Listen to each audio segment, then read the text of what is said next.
నమస్తే రమగారు. నమస్తే చే. మహాభారత విషయానికి ఒకసారి వస్తే మనం కర్ణుడు ఈ పాత్ర మనం చాలా విశేషంగా మాట్లాడుకుంటూ ఉంటాం. దానాల్లో కర్ణుడిని మించిన దానకర్ణుడు లేడని, కానీ చాలా శాపాలకి గురవటం, చాలా ఇబ్బందులు పాలవటం ఇవి కూడా చూస్తూ ఉంటాం. అసలు కర్ణుడి పాత్ర గురించి ఒకసారి మాట్లాడాలనిపించిందండి, మీతో చెప్పించుకోవాలనిపించింది నాకు. చాలా పెద్ద పాత్ర మహాభారతంలో. లెక్క ప్రకారం వీళ్ళతో పాటు ఉండవలసిన వాడు.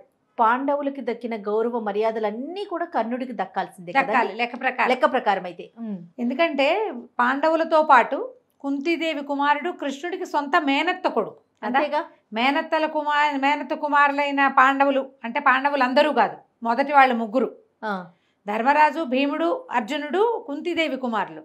వాళ్ళు కృష్ణుడికి స్వంత మేనత్త కుమారులైతే కుంతీదేవికే జన్మించిన కర్ణుడు కూడా కృష్ణుడికి సొంత మేనత్త కుమారుడు కదా. ఒక్కసారి ఆయన జననం గురించి కూడా ఒకసారి చెప్పండి. కర్ణుడి జననం అంటే కుంతీదేవిని చిన్నతనంలో ఆవిడ చాలా విశేషమైన ప్రజ్ఞ కలిగిన బాలికట. చిన్నప్పుడు దూర్వాస మహాముని ఒకసారి వీళ్ళ రాజ్యానికి వస్తే తండ్రి అయినటువంటి కుంతిభోజుడు ఈ అమ్మాయిని ఆయన పరిచర్యకి నియోగిస్తే ఆయనకి ఎంతో పరిచర్య చేసి ఆయన దగ్గర నుంచి ఎన్నో మంత్రశాస్త్ర రహస్యాలు అవి తెలుసుకునేది. ఆయన ఈ పిల్లలకున్న శ్రద్ధాసక్తులు, ఆ మంచి ప్రజ్ఞా పాఠవాలు చూసి నిగ్ధాతనం, కొంతమంది పిల్లలు మెచ్యూర్డ్గా ఉంటారు, అవునవును, దాన్ని గమనించి ఆయన ఏం చేశారంటే ఒక మంత్రోపదేశం చేశారు. ఈ మంత్రం జపిస్తే నువ్వు ఎవరిని ఉద్దేశించి ఈ మంత్ర జపం చేస్తావో వాళ్ళు నీకు సంతానాన్ని ప్రసాదిస్తారు అని. ప్రసాదిస్తారని చెప్పారు. కన్యాత్వం అంటే ఆమెని ముట్టుకుని కాదు, శారీరక సంతానం కాదు, అది మంత్రబలంతో సంతానం లభిస్తుందని చెప్పారు. బాగుంది. చెబితే ఈ అమ్మాయి ఏం చేసింది, అప్పటికి వివాహం కాలేదు. వివాహిత అయితే వేరే సంగతి, వివాహం కాలేదు, చిన్నపిల్లగానే. దూర్వాస మహాముని వెళ్ళిపోయాక ఆ మంత్రం మీద ఒక ఆసక్తి కలిగింది ఆవిడికి. ఆ పిల్లకి, చిన్నపిల్ల, అప్పటికి వయసు లేదు కదా. అయితే ఉదయిస్తున్నటువంటి సూర్యబింబాన్ని చూసేసరికల్లా ఒక మోహం కలిగింది ఆవిడకి. ఎంత బాగున్నాడు సూర్యుడు. ఆ సూర్యుడిని ఆరాధనా క్రమంగా ఈ మంత్రాన్ని జపించి సూర్యుడు వచ్చి ఆమెకి సంతానాన్ని ప్రసాదించి వెళ్ళాడు. మహాభారత కాలం నాటి కథలు మనకు అర్థం కావు, కొన్ని విషయాలు మన బుర్రకెక్కవు. ఎలా జరిగి ఉంటుంది ఇలాంటి ప్రశ్నలు 100 రకాలు వస్తాయి. ఇప్పుడు ఆమె శారీరకంగా లోబడిందా, ఆమె గర్భం దాల్చిందా, 10 నెలలు ఈ దౌహృద లక్షణాలను వీళ్ళు ఎలా దాచారు, చిన్నపిల్ల ఎట్లా దాచింది, ఇలాంటి చాలా ప్రశ్నలు వస్తాయి. మంత్రంతో లభించిన సంతానం అని చెప్పబడుతుంది, కానీ ఈమెకి శారీరకంగానే సంతానం కలిగిందన్న మాట చెప్పరు. కానీ ఆమె వాడే కొడుకు అయితే అయ్యుండొచ్చు కూడా, అది చూపించరు కథల్లో, మనకి ఊహించాల్సిందే మనం. ఈ పిల్లవాడిని చూసేసరికి భయం వేసింది ఆవిడకి. చిన్నతనము, కన్యాత్వము, వివాహం కాకపోవటము. వివాహం కానప్పుడు తండ్రి మాట కదా పిల్లలు వినాలి, అంతేగా. భయపడి సహజంగా కవచ కుండలాలతోటే జన్మించిన పిల్లవాడిని గంగా నదిలో వదిలిపెట్టేసింది. ఇంట్లో ఎవరికి చెప్పకుండా వదిలేసిన, ఇది గంగలో వదిలిపెట్టబడిన పిల్లాడు. ఆ పిల్లవాడు పుట్టడం కూడా ఎట్లా పుట్టాడంటే సహజంగానే శరీరానికి కవచం ఉంది అబ్బాయికి, బంగారు కవచము, కుండలాలతోటి పుట్టాడట. ఈ పిల్లవాడిని వదిలేసింది. అతను ఈయనకి సూతుడు ఒక ఆయనకి దొరికాడు. ఆయనకు భార్య ఉంది రాధని. వాళ్ళు పెంచుకున్నారు.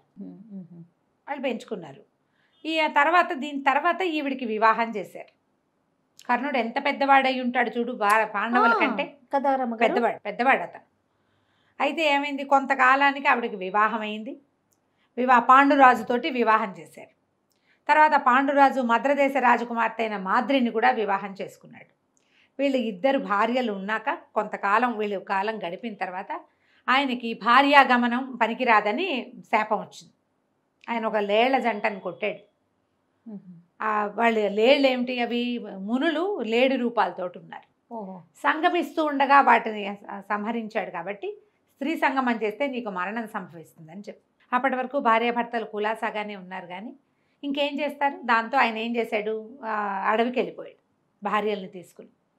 ఇక అక్కడ వైరాగ్య భావంతో బ్రహ్మచర్యంతో గడపటం మొదలుపెట్టారు. అయితే ఏదో సందర్భంలో ఆవిడ ఇట్లా నాకు ఒక వరం ఉన్నదని చెప్పేసరికల్లా అతను బతిమలాడాడు.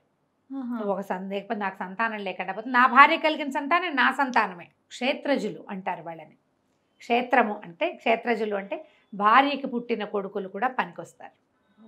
ఆయన వల్ల పుట్టక్కర్లేదు, భార్యకి ఎక్కడి నుంచైనా సంతానం కలిగి అది కూడా భర్త అనుమతితోటి కలిగిన వాళ్ళు పనికొస్తారు. అలా వాళ్ళు పాండవులు అయ్యారు. ఆయన ఆవిడ్ని బలవంత పెట్టాడు. సంతానం నీకు అవకాశం ఉంది కాబట్టి నా కోసం నా తర్వాత ఇంకా నాకు ఉత్తరాధికారి ఎవరు, నాకెవరు నీళ్ళు వదిలిపెడతారు అని బతిమలాడాడు. బతిమాలితే సరే ఆవిడ ఏం చేసింది, మొట్టమొదటిసారి యమధర్మరాజుని ఆవాహన చేసుకుని ధర్మరాజుని గన్నది. ధర్మరాజు పుట్టాడు. ఇప్పుడు ఆ పిల్లాడిని చూసేసరికి పిల్లవాడు ఒక్కడే ఉంటాడు, ఇంకొకడు కావాలని అడిగాడు ఆయన.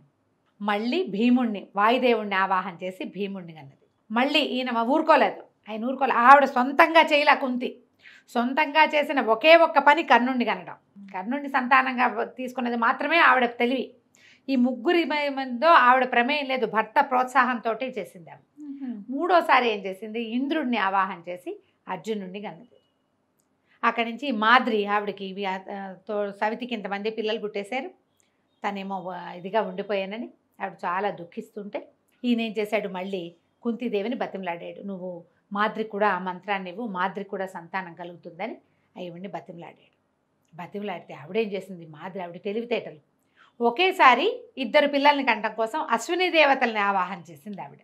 అశ్విని దేవతలు వాళ్ళిద్దరూ ట్విన్స్, సూర్యుని కుమారులు, చాలా అందమైన వాళ్ళు, దేవ వైద్యులు అని చెప్తారు వాళ్ళు. అవును. ఆవిడ ఇంకా దేవతల్లో ఎవరిని సెలెక్ట్ చేసుకున్నా సరిపోను, ఆవిడ ఒకేసారి ఇద్దరు కుమారులను కంటం కోసం ఇద్దరు కుమారులను కన్నది, నకులుడు సహదేవుడు, ట్విన్స్. ఇప్పుడు చూడు, ఈవిడికి తెలివి తక్కువ చిన్నతనంతో కర్ణుడేమో వీళ్ళకి దొరికాడు. భర్త అనుమతితోటి కన్న సంతానం ఆవిడతోటి ఉంది. మాద్రి భర్త ఇద్దరు వాళ్ళు మరణించారు. ఆయన పాండురాజు మరణించాడు, ఆయనతో సహగమనం చేసింది మాద్రి. ఆమె యొక్క సంతానాన్ని ఈవిడే పెంచింది. ఆవిడ సహగమనం చేశారు. సహగమనం చేసింది. వీళ్ళు ఏమైందంటే ఇట్లా కొంచెం పిల్లలు పెద్దవాళ్ళు అయ్యి పాడుతూ ఉండగా ఒకసారి ఎప్పుడు ఆయన ఉద్రేకపడి భార్యా సంగమం చేసి మరణించాడు మాద్రితోటి. దాంతో తన వల్లే భర్త మరణించాడని, నా పిల్లల్ని నువ్వు పెంచు, పైగా ఈ వరం నీది, నువ్విచ్చిన వరంతో నేను కన్నాను, ఈ పిల్లల్ని కూడా నువ్వే పెంచమని ఆ ఇద్దరు కుమారులని కుంతీదేవికి అప్పచెప్పి మాద్రి కూడా సహగమనం చేసింది భర్తతోటి. ఓహో. వీళ్ళ నుంచి సెపరేట్ అయిపోయిన కర్ణుడు ఇప్పుడు వీళ్ళ తర్వాత తల్లికి వివాహం అయింది, ఆ తర్వాత కొంతకాలానికి ఇదైంది, తర్వాత కాలంలో పిల్లలు పుట్టారు. అంటే కనీసం 8-10 సంవత్సరాలైనా పెద్దవాడు అయి ఉంటాడా? అవును. 7-8 ఏళ్ళు గ్యారంటీగా పెద్దవాడు. అవును. ఈ దొరికిన కుమారుడు వీళ్ళకి దొరికాడు. వీళ్ళు ఏం చేశారు, తమ జాతికి సంబంధించిన రథాలు తోలటం అవి మొదలుపెట్టారు. సహజంగా ఈ క్షత్రియ కన్యకి పుట్టడం వల్ల, సూర్యభగవానుని అంశవటం వల్ల ఆయనలో క్షాత్ర తేజం ఉండేది. ఆయనకి యుద్ధ విద్యలు వాటి మీద ఆసక్తి. అన్ని చోట్ల చదువు నేర్చుకుని పరశురాముడి దగ్గర విద్య అభ్యసించడానికి వెళ్ళి బ్రాహ్మణుడిని అబద్ధం చెప్పాడు. బ్రాహ్మడు కాదు, క్షత్రియుడే. కానీ వీడు పుట్టింది వీళ్ళని తనని పెంచారనే విషయం అతనికి తెలియదు అప్పటికి. తను శూద్రుణ్ణి అని భావంతో ఉండి బ్రాహ్మణులకే ఆయన చెప్తాడని చెప్పాడు. కానీ బ్రాహ్మణులకి అని కాదు. ఒకవేళ నిజం చెప్పుంటే ఆయన చెప్పేవాడేమో పరశురాముడు. నిజమే చెప్పి నాకు ఇలా ఆసక్తి ఉంది, నేను ఇలా శూద్ర జన్మ, నేను వాళ్ళకి దొరికానో ఇంకోటనో ఏదైనా చెప్పుంటే బాగుండేది. ఆయన చెప్పపోయేసరికి లవో సందర్భంలో ఆయన ఈయన కాలు మీద తలబెట్టుకుని పడుకుని ఉన్నాడు. కుమ్మరి ఏదో తొలిచిందట ఈయన తొడని. తొలిస్తే నెత్తురు ఎంత బాధైనా సహించి ఊరుకున్నాడు. కానీ గురువు గారికి నిద్రాభంగం కలిగించకుండా ఆగేసరికి ఆయన నెత్తురు వరదలు కట్టేసిందట. ఆ తడికి మెలకు వచ్చిన పరశురాముడు, నువ్వు ఇది ఎట్లా సహించావు, ఇంత బాధ ఎట్లా సహించావు, బ్రాహ్మడు ఇంత బాధ సహించలేడే, వాడికి అంత శారీరకమైన బలం ఉండదు, అంత శరీర బలం ఉండదు, నొప్పిని సహించగలిగే గుణం ఉండదు, వాడు తినే ఆహారం వాడు చేసే విహారం అలాంటివి. కాబట్టి ఆయన నిలదీసి, ఇతను శూద్రుడని తెలుసుకుని, నేను నేర్పిన విద్య నీకు గుర్తు రాకుండా పోతుంది, నువ్వు ఇట్లా నన్ను మోసం చేసావని శపించాడు. ఇట్లా ఒక్కో శాపం ఆయన మోసుకుంటూ ఉన్నాడు. ఇట్లాంటి శాపాలు ఉన్నాయి ఆయనకి కొన్ని. అయితే మనం దానవీరుడు, దానం చేసే గుణం ఉంది కర్ణుడికి. కాదు రమ్మగారు, మరి ఒక సాధారణ కుటుంబంలో పుట్టాడు కదా, దానం చేసేంత ఎలా వచ్చింది ఆయనకి? మళ్ళీ వీళ్ళ దగ్గరకు వచ్చేసి ఏదుంటే అది దానం చేసేవాడు, ఏదుంటే అది దానం చేసేవాడు. తన దగ్గర ఉన్నది ఎప్పుడూ లేదనేవాడు కాదు. తర్వాత ఏమైంది, పాండవులు వీళ్ళు కొంచెం పెద్దవాళ్ళు అయ్యాక కౌరవులు పాండవులు ఒకసారి ఏదో క్షాత్ర విద్యలు పరీక్ష చేశారు. ఆ పరీక్షల్లో ఎవరైనా పాల్గొనొచ్చని కర్ణుడు పాల్గొన్నప్పుడు వీళ్ళు ఏం చేశారు, అర్జునుడికి ధీటుగా ఉన్నాడని గ్రహించుకున్నారు. తర్వాత ఏమో ఇతను రాజకుడు, క్షత్రియులకి పెట్టిన పోటీ, నువ్వు సూతకుమారుడు ఇందులో పాల్గొనడానికి వీల్లేదని చేసేసరికి దుర్యోధనుడికి ఏంటంటే ముందు నుంచి అర్జునుడు అంటే మహాభయం, భయం. భీముణ్ణి తను జయించగలను, అర్జునుడిని జయించలేను. అర్జునుడిని మించిన ధానుష్కుడు ఇంకొకడు లేడు, వాడు ఎప్పుడు తమకు పోటీ. ఈ అర్జునుడికి పోటీగా కనపడిన ఈ కర్ణుడిని పట్టుకున్నాడు ఆయన. పట్టుకుని ఏం చేశాడు, నేను క్షత్రియం కావాలంటే ఏముంది, క్షాత్రం కావాలంటే భూమిని ఇస్తే సరిపోతుందని అంగరాజ్యానికి పట్టాభిషేకం చేయించాడు. అంగరాజుని చేశాడు, అంగదేశానికి రాజుని చేశాడు కర్ణుడు. ఆ సందర్భంలో ఇతను ఇప్పుడు రాజు అయ్యాడు. ఇంకేమి పోటీ చేయొచ్చు కదా. తర్వాత తన స్నేహితుడిని చేసుకున్నాడు. ఇలా తనకి ఒక రకమైన అవమానానికి గురైన పరిస్థితుల్లో తనకి సహాయం చేసిన దుర్యోధనుడితోటి విపరీతమైన స్నేహం చేశాడు కర్ణుడు. ఒక దశ ఎట్లా కనపడేదంటే కర్ణుడు గీసిన గీటు దాటడు రారాజని చెప్పుకునే పరిస్థితి వచ్చింది, అంత స్నేహం. ఇప్పుడు ఇంత స్నేహం ఉన్నప్పుడు మంచి ఎందుకు చెప్పకూడదు స్నేహితుడు కదా, మంచి చెప్పాలి కదా. అవును అవును, నువ్వు చెబితే వింటాడు, కానీ చెప్పలేదు. ఇప్పుడు కర్ణుడు మనకి, మీరందరూ నీ ఏజ్ పిల్లలు అంతా కూడా దానవీర సూరకర్ణ సినిమా చూస్తారు, అవును, మాయాబజార్ సినిమా చూస్తుంటారు.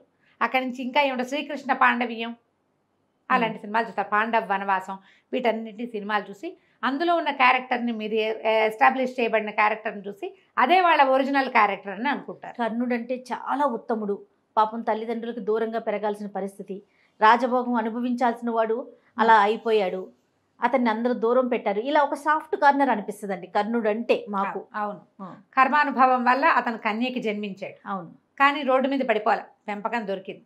తర్వాత రారాజు ప్రాపకం దొరికింది, రాజు అయ్యాడు.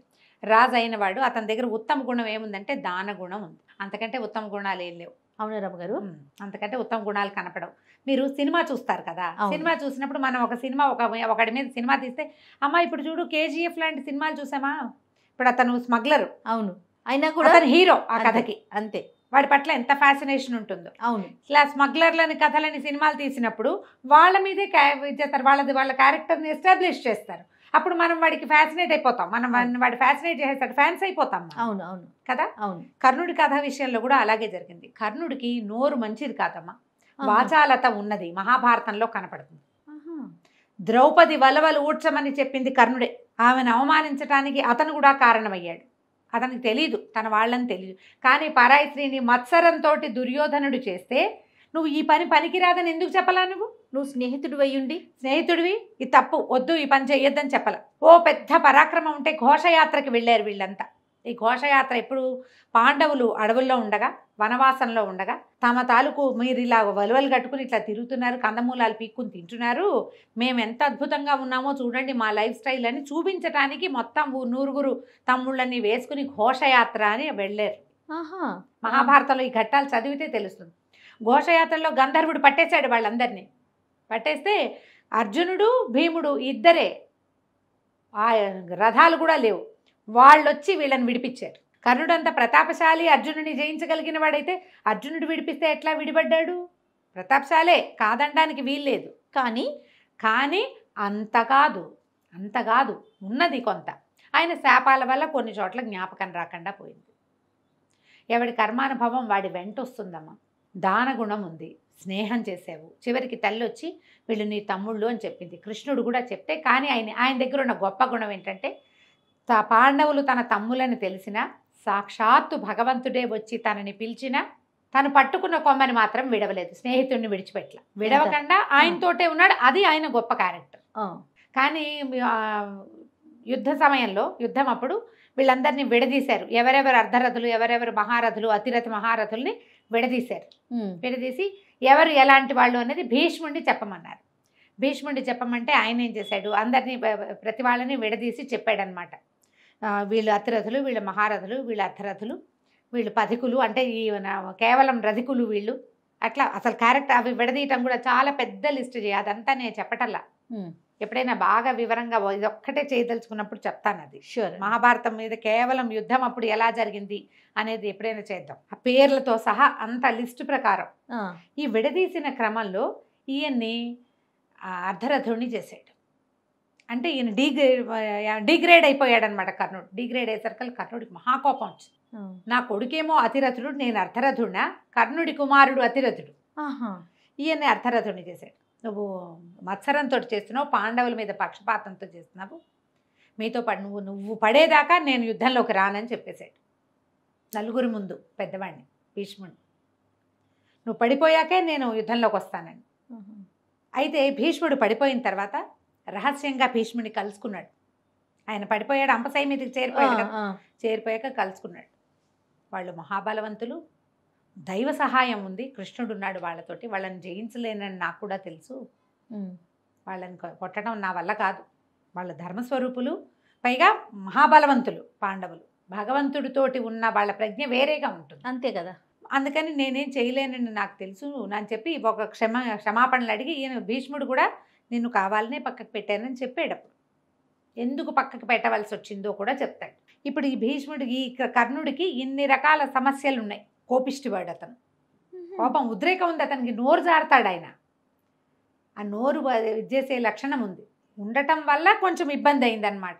లేకపోతే ద్రౌపది వస్త్రాపహరణం జరిగేది కాదు, ఆయన కనుక అడ్డుపడి ఉంటే. అదే ఆ ఘట్టమే లేకపోతే అసలు యుద్ధమే లేదు. ఇప్పుడు యుద్ధానికి కారణమైన వాళ్ళలో కర్ణుడు కూడా ఒకడు కాదా మరి? చిదంబరం గారు కదా. ఇప్పుడు మనకు ఎట్లా తెలియాలంటే సినిమాలు చూసి పరిజ్ఞానం పెంచుకోవద్దు. నేను చాలా బ్రీఫ్గా 4 వాక్యాల్లో చెప్పాను. మీకు మహాభారతం గురించి తెలుసుకోవాలంటే సినిమా కాదు, పుస్తక మహాభారతమే చదవాలి. ఇది పెద్ద లెంగ్దీగా ఉండే వ్యాస భారతం చదవలేము. కవిత్రయం చేసిన మహాభారతం చదవాలన్నా తెలుగు బాగా కావాలి, అది కూడా మన వల్ల కాదు. తర్వాత తరాలలో చేయబడినవి ఉన్నాయి. ఇటీవల కాలంలో ఉపులూరు కామేశ్వరరావు గారు ఒకరు మంచి వివరంగా చేశారు, బాగుంటుంది బ్రీఫ్గా, అది చదువుకోవచ్చు. పుల్లెల శ్రీరామచంద్రుడు గారు చేశారు, అది చదువుకోవచ్చు. అలా చదవండి. ఆ క్యారెక్టర్ గురించి తెలుసుకోవాలంటే వ్యాస భారతము, లేకపోతే వ్యాస భారతానికి తెలుగు ట్రాన్స్లేషన్ కూడా కనిపిస్తుంది. అవునవును. అలా కూర్చుని చదువుకుంటే మనకి ఇప్పుడు ఏది నిజం అని తెలుస్తుంది. ఇప్పుడు మాయాబజార్ సినిమా ఉంది, మనం ఎంత ఫ్యాసినేట్ అయిపోతాం జయ. మాయాబజార్ అంటే సినిమాకి గ్రంథం, అది సినిమా చరిత్రకు ఒక గ్రంథం. ప్రతి వాళ్ళు సినిమా తీయాలంటే ముందు అసలు మాయాబజార్ 1 సార్లు చూసి టేకింగ్ నేర్చుకోవాలి. నిజానికి మాయాబజార్ కథ జరిగిందే కాదు, కల్పనే. పాండవులు వనవాసానికి వెళ్ళే నాటికి అభిమన్యుడు 16 ఏళ్లవాడు కాదు, 3-4 సంవత్సరాల పిల్లవాడు, 3-4 ఏళ్లవాడు. అతను వివాహం చేసుకుంది ఉత్తరని, మనం శశిరేఖను పెళ్లి చేసుకున్నాడని చూసుకుంటాం. కథను ఎట్లా మార్చారు, కిటి పురాణం అది. ఈ మొత్తం మాయాబజార్ ఇదంతా నిర్మాణం ఎంత బాగా చేశారు.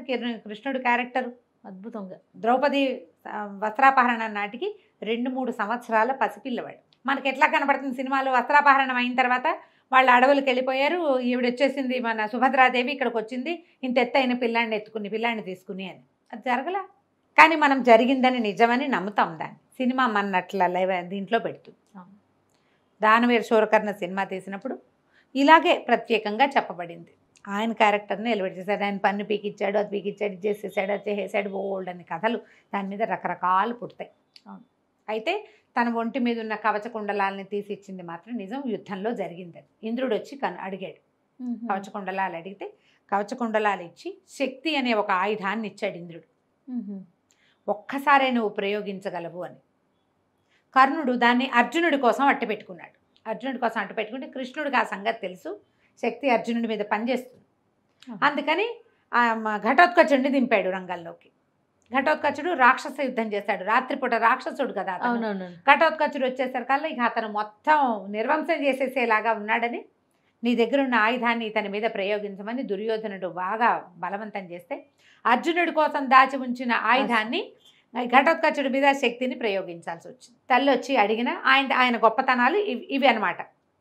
తల్లి వచ్చి అడిగితే నేను ఏం చేసినా నీ మిగిలిన కుమారులను ముట్టుకోను, అర్జునుడో నేనో ఎవరో ఒకళ్ళం మిగులుతాం, నీ సంతానం ఎప్పుడూ 5గురుగానే ఉంటారని చెప్పాడు తల్లికి. ఆవిడ అడిగింది, నువ్వు వీళ్ళ దగ్గరికి వచ్చేసేయాలి. ముందంతా రాల, ఆవిడది తప్పే, కానీ ఇంకా ఆవిడ ఇంకేం చేయగలిగే స్థితిలో లేదు.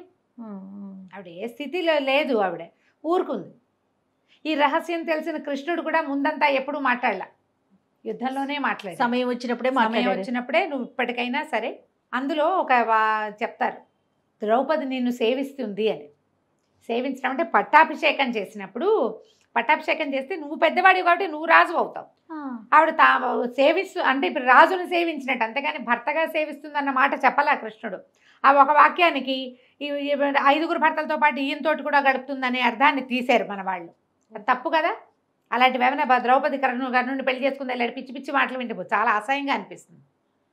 ఆవిడ శివుడి దగ్గర వరం పొంది యజ్ఞంలో పుట్టినది, తన 5గురు భర్తలకి అన్నైనంత మాత్రాన కర్ణుడిని ఎందుకు సేవించాలి? ఆవిడ రాజుగా సేవిస్తుంది అంతే. పట్టాభిషేక సమయంలో ఆమె సేవ కూడా, యాజ్ఞసేని సేవ నీకు లభిస్తుందని చెప్పాడు. ఆ ఒక వాక్యానికి ఆవిడ ఈయన మీద కూడా మనసు పడ్డట్టుగా సినిమా చూపిస్తారు మన వాళ్ళు. అలాంటి జరగలేదు, మరి తప్పు. ద్రౌపది మహాపతివ్రత, ఆవిడ గురించి అట్లాంటి మాటలు కూడా మాట్లాడకూడదు. భారత కథను అనుసరించే కదా మనం చేయాలి. అవును కదా. ఈ సినిమాల్లో ఏంటంటే వీటన్నిటిని ఇది చేస్తారు, పెంచుతారు. అదే నిజం అనుకోవటం. అదే నిజం అనుకోవటం. అది నిజం అనుకుని ఆవిడ 5గురితో ఉంది కాబట్టి 6వ వాడితో కూడా 5గురితో ఉండటం ఏమిటి, నువ్వు చూసావా, తప్పు కదా అది. దానికి మొత్తం కథ వివరంగా చెప్తారు. ఆమె మహాపతివ్రతల్లో ఆమె ఒకటి అని ఖచ్చితంగా. పైగా ఆమె మామూలుగా మనలాగా మనుషులాగా పుట్టలేదు ఆవిడ, అయోనిజగా జన్మించింది యజ్ఞంలో ఎంచి. ఆమె క్యారెక్టర్ని అసాసినేట్ చేసి పారేశారు దిక్కుమాల సినిమాలతోటి. కర్ణుడి కథ ఇది. ఆయనకి శాపాలు చాలా ఉన్నాయి, ఆయన కర్మానుభవం వల్ల దానికి ఎవరు ఏం చేయలేకపోతారు. కొన్ని ఆయన చేసుకున్నవి అంతే, ఆయన చేసుకున్నవి అంటే ఏవో 2-3 రకాల శాపాలు ఉన్నాయని చెప్తారు. భూమిని పిండాడని, నూనె గారిపోయిందని, ఆ భూమికి కోపం వచ్చిందని, ఆ భూదేవి చేసిందని చెప్తారు. కాదు, ఆ కురుక్షేత్రంలో ఏంటంటే ఆయన చేయలేకపోయాడు, వీళ్ళతో తలపడలేకపోయాడు. చివరికి వచ్చేసరికల్లా సమయం ఇవ్వాల కృష్ణుడు, సమయం ఇవ్వమన్నారు. ఇవేవో ధనుసు విరిగిపోయింది, ఇంకో ధనుసు తీసుకునేందుకు సమయం ఇవ్వమంటే ఆయన ఒప్పుకోలే. ఇక నీ సమయం అయిపోయిందని చెప్పాడు భగవంతుడు. ఆయన ఏది తెలిస్తే అదే చేయటం, అంతే అంతే జరిగింది. ఆమె చనిపోయిన తర్వాత, అది కర్ణుడు చనిపోయిన తర్వాత తెలిసింది ధర్మరాజాదులకి ఇతను మన అన్నయ్యే. అప్పటి వరకు వీళ్ళకి తెలియదు, వాళ్ళకి తెలియదు. ఆయన మరణించిన తర్వాత తల్లి దుఃఖిస్తటం వల్ల వాళ్ళకి తెలిసింది. అయ్యో ఈయన మా అన్నయ్య అని తెలిస్తే అసలు ఈ రాజ్యం కావాలని కోరుకునేవాడిని కాదు కదా నేను, అన్న మరణానికి కారణమే అని ముందు నుంచి ఆయనకి అదే బాధ, సొంత వాళ్ళని చంపేసుకోవాల్సి వస్తుంది అని. ధర్మరాజుకి అదే బాధ. అర్జునుడు యుద్ధ ప్రారంభంలోనే చెప్పాడు కదా, వీళ్ళంతా నా స్నేహితులు, బంధువులు, పెద్దవాళ్ళు, గురువులు, వీళ్ళు ఎదురుకుండా నేను యుద్ధం ఎలా చేయను అని అడిగితే కృష్ణుడు చెప్పాడు, నువ్వు చేసేది ఏమిటి యుద్ధం, నువ్వు కాదు చేసేది, నీ పని నువ్వు చేయి, ఇక్కడ నువ్వు చేయాల్సిందే. మొట్టమొదటి దాంతోనే మొదలవుతుంది. అర్జునుడు బాధపడ్డాడు, చెయ్యింది నేనని. వీళ్ళు బాధపడుతూనే ఉన్నారు. వీళ్ళు తన తమ్ముళ్ళని తెలిసినా యుద్ధం చేశాడు కర్ణుడు, యుద్ధం మానలా. అవును, దుర్యోధనుడి వెనకాల ఉండటమే నా విధి అనుకున్నాడు, ఆయన కోసమే యుద్ధం చేస్తా అనుకున్నాడు. దొరికినా కూడా ధర్మరాజు, భీముడు, నకుల సహదేవులు దొరికినా వీళ్ళ నలుగురి మీద బాణప్రయోగం చేయలే ఆయన, తల్లికి ఇచ్చిన మాటకి. లేకపోతే కొట్టేవాడు, కానీ వాళ్ళు ఆవిడకి ఇచ్చాడు కాబట్టి మాట, వాళ్ళని కొట్టలేదు. అర్జునుడితోటే తలపడ్డాడు, అర్జునుడితో మాత్రమే తలపడ్డాడు. బోల్డ్ అన్ని రకాలు ఉంటాయి జయ. ఎలా అంటే మనం ఏ హీరో గురించి ఎవరి గురించి చెప్పుకుంటున్నామో వాళ్ళ గొప్పతనాన్ని గురించే మనం మాట్లాడుకుంటూ ఉంటాం. నిజాలు మనం మాట్లాడం. ఆ క్షణానికి వాళ్ళు చేసిందే న్యాయం, వాళ్ళు చేసే జస్టిఫికేషన్ ఇచ్చేసుకుంటాం కదా, జస్టిఫికేషన్ ఇచ్చేసుకుని వాడిని హీరోని చేసేస్తాం. అలా కాకుండా పూర్తిగా చదవండి. మహాభారతం మీద అనుమానాలు ఉన్నవాళ్ళు చదివితే చక్కగా క్లారిటీ వస్తుంది. ఇది ఇక్కడ మహాభారతంలో ఎవడిది తప్పు కాదు, కాల లక్షణం అది అంతే. ఇక్కడ ఇది జరగాల్సి ఉండి జరిగింది అంతే. ఒకళ్ళు చేసిన తప్పు, వీళ్ళది అన్యాయం, వీళ్ళది పొరపాటు అని చెప్పడానికి వీళ్ళది. ఆ సమయానికి వాడికి అలా కుదిరింది అంతే, అది చేసేసాడు, అది చేసేస్తారు. ఇది చేసే కొంతమంది క్యారెక్టర్లే ఒరిజినల్గా వాళ్ళ తీరే అలాంటిది ఉంటుంది, వాడు అట్లా ప్రవర్తిస్తాడు. శిశుపాల వధ అవన్నీ చూస్తాం మనం. అవును, సభలో ఒకరిని చంపేశాడు భగవంతుడే స్వయంగా, అందరూ కూర్చున్న సభలో. అది తప్పు కదా. శిశుపాలుడి గురించి మాట్లాడితే కృష్ణుడు అంత పని చేస్తాడా అనిపిస్తుంది, కృష్ణుడి గురించి మాట్లాడితే శిశుపాల వధ చాలా కరెక్ట్ అంతే, అలాగే అనిపిస్తుంది. మనం నిజాలు ఏమిటి అనేది సరిగ్గా తెలియాలంటే పూర్తి గ్రంథం చదువుకుంటే చక్కగా తెలుస్తుంది. మహాభారతం చదవండి, ప్రపంచం తెలుస్తుంది మీకు. ఎంత బాగా చెప్పారంటే రమ్మగారు, ఈ వీడియో ఇప్పుడే మనసులో అనుకుంటున్నా, ఈ వీడియో పెట్టగానే మళ్ళీ ఇంకోసారి వినాలని. డైరెక్ట్గా వింటున్నా కదా నేను, అంత బాగుందండి వివరణ. నమస్తే. సుమన్ టీవీలో మీ పర్సనల్ అండ్ బిజినెస్ ప్రమోషన్స్ కోసం కింది నెంబర్కి కాంటాక్ట్ చేయండి.